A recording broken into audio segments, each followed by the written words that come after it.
Special thanks to Camojojo for sending me this double solar panel to test and review. So in the box you'll find the solar panel folded, the primary power wire, mounting bracket components, a mounting strap, USB-C charging cable, an adapter for the power cable. Also comes with 6 mounting screws and 2 replacement screws for this adjustment mechanism, and 2 little manuals. This one basically tells you about what's in the box and how to charge the unit. This one tells you how to mount the bracket, which I'm going to show you in a minute. It's important to note that the screws are hex to go with this Allen wrench. So if you intend to use a screw gun when mounting, make sure you bring the right bit with you for these screws. I was really happy to see that they went with USB-C for charging. First thing you're going to want to do is open the solar panel up. You can clearly see which side the hinge is. Open it from the other side, opens just like a book. On the top side of the solar panel you'll find this latch. You're going to slide it all the way to the left from your perspective, and that will lock the panel in the open position. This piece of the bracket, you're going to want to make sure the screws are all the way through so that they loose and wobble. You'll notice the screw holes are uneven, and so is the bracket. You're going to put it on with the point pointing towards the latch that you just latched a minute ago, and tighten both sides down firm, but I wouldn't try to over tighten it. It's not necessary. Now the main bracket is installed on the back. When you're ready to mount everything, which I'll show you soon, this part of the bracket will screw into the back, and this piece will be mounted with these slots up, and it will simply slip in and lock in place. Very convenient. When you first get the panel, you're going to want to go to the side with the power indicator button, which you can click and it'll show you how much power is in the battery. Right here is your USB-C charging port, so you'll just simply plug in your USB-C charging cable like you would any phone or whatever and charge it up. I definitely recommend fully charging it before your first time putting it out. And always make sure these are fully seated before leaving it out as well, because that's how you keep water from getting inside your system. Now, your 12-volt plug is the smaller one.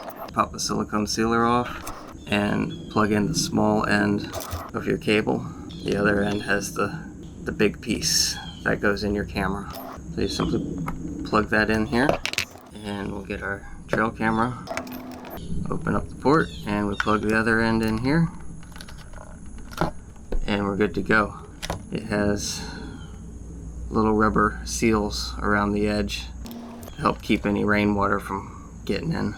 And like I said before, I'll show more about mounting it and all later. Now, to power USB devices for charging or running a action camera, etc., it's this port here.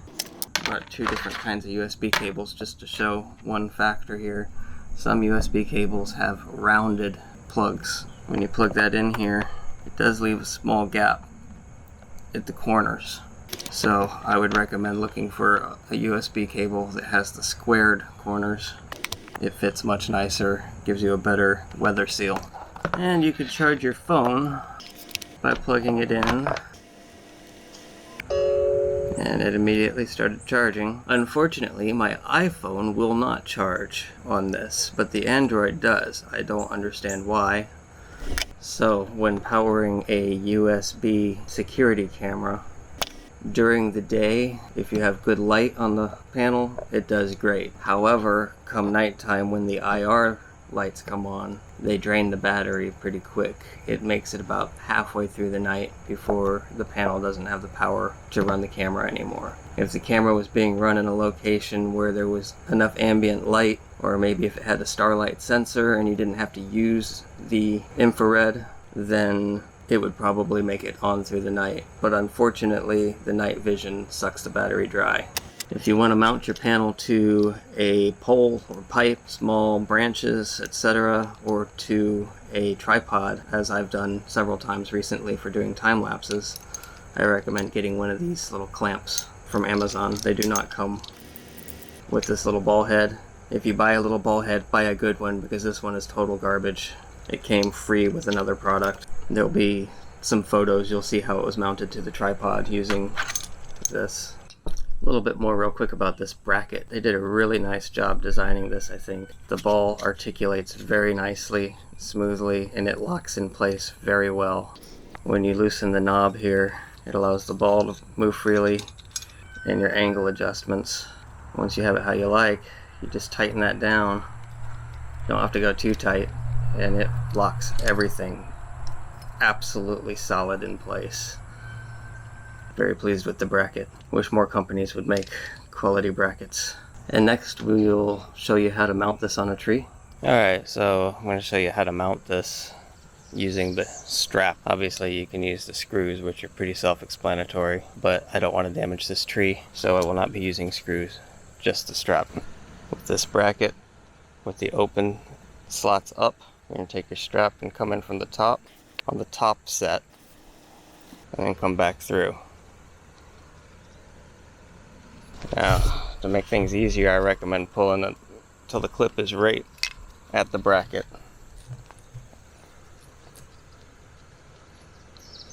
So it's easy to hold on to. Basically just brace everything with your hand.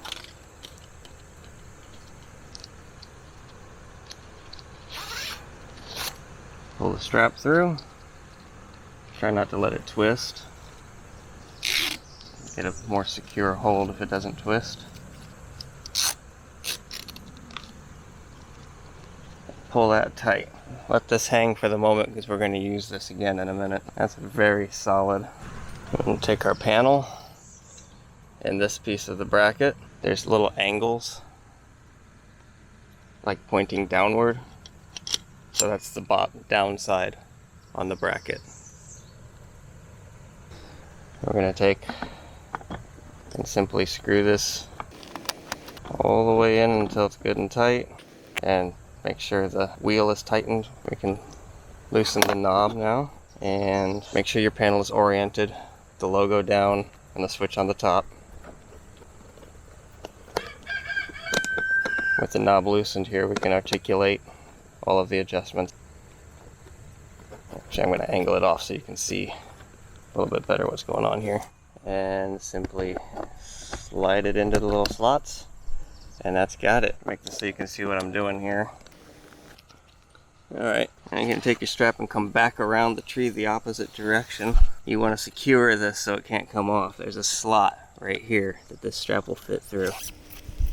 So you can bring that through there and bring this around the tree tight. I recommend bringing it through one more time. Pull it tight. And then you can tuck this however you want, tie it off however you want from this point. And now, this can't be popped off. I mean, it can move a little bit, but it won't come off because the strap has locked it in place. The sun went behind the clouds, but the last thing you want to do is get yourself adjusted in a position where you're going to get sun on the panel for a few hours a day. I'd recommend trying to find a spot that'll get like 4 hours just to be safe. Next step is going to be to connect our power cable. The little end goes in the solar panel in the small 12-volt port. Now, we don't want to have this cable hanging all over the place. I actually recommend using a little bit of your strap that's left hanging around to secure that line. Don't pull it too tight on there. See how I've just looped it in there to secure it. We're going to wrap up our excess up here, and once again we're going to use the strap to tie it up. Once you have most of your excess wrapped up, just tie it all in the way you did before with the strap. You can wrap that after it's plugged. Get that excess out, taken out. So that strap can be used to hold all your wires. Try and keep your wires as tight to the tree as possible to discourage things from chewing on them or catching on them. But that's got it. And I know for a fact this spot will have plenty of sun in the next couple hours.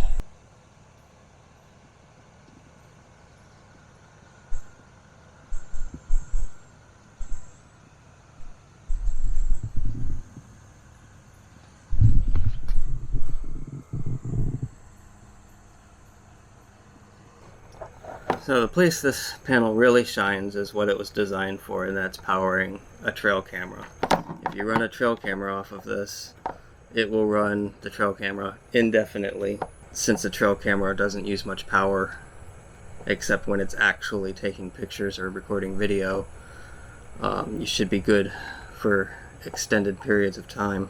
I also tested doing time-lapse with the trail camera, and I'm pretty sure based on my test you'd be able to do pretty much an endless time-lapse. You could probably set it up and run it for days and days. It also does a great job of running action cameras, and I would show you, but I'm using the action camera right now to film this, so I can't. But I tested my action camera running a 12-hour time lapse, and at the end of that 12 hours it had used 50% of the battery in the unit, and that was partly cloudy with several thunderstorms coming through, during which time it was fully cloudy. So the panel didn't get a whole lot of time to recharge, and the camera was running non-stop while recording, so that uses a lot of power. But prior to using this panel, I could only get an hour and a half time lapse on the camera's battery. So this extended it out to doing an entire day's worth of time lapse. Very significant. So overall, I'm very satisfied with the panel. It does everything it's supposed to do. It's questionable on the security camera. I think it needs a larger internal battery to run a security camera through the night. But as I said, there are certain factors that would allow the security camera to continue running. Most likely. I'm a little disappointed it wouldn't charge my iPhone, but it does charge the Android phone just fine. I mean, I'm not going to be using it to charge my phone anyway. It's just a nice little convenience. And I checked with the designers, and they said that you can actually use both the 12 volt and the 5.5 volt output at the same time. You can plug in and not interrupt your trail camera and charge your phone. Don't know if you'll ever need that, but it's nice to know you can if you need to. I also wanted to note that the overall construction seems very sturdy. It's a pretty solid little unit. The one drawback that I found is in the Florida heat here, when it gets really hot, and the surface of this gets very hot. The back stays pretty cool. The battery area inside I don't think gets very hot at all, but this surface gets very hot, and the surface of the panel will raise up a little bit around the edges and stuff, but it settles back down when it cools down. It has not affected functionality in any way, and I don't foresee it having any issues.